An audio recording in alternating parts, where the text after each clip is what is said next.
ঈদের রাতে মানে আজকে সরকার করে যে রাতটা আসছে, আজকে যে রাতটা আসছে এটা ঈদের রাত। আজকে সন্ধ্যে পর্যন্ত ইফতার করলো, রোজা শেষ হয়ে গেল, তারপরে থেকে ঈদের রাত শুরু হলো।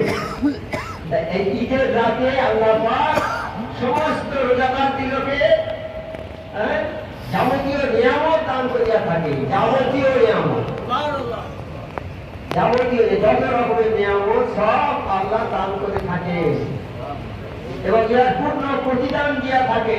এই যে আমরা রোজা করি তার পূর্ণ প্রতিদান, রোজা করার ফলে কি হবে? এর পূর্ণ প্রতিদান হচ্ছে এবার সবচেয়ে বড় কথা জান্নাত।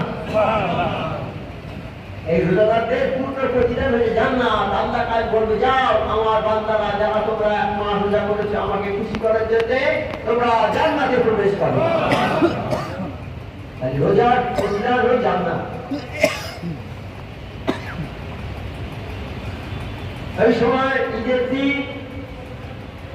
দিন আগামীকাল ঈদের দিন কি হয়?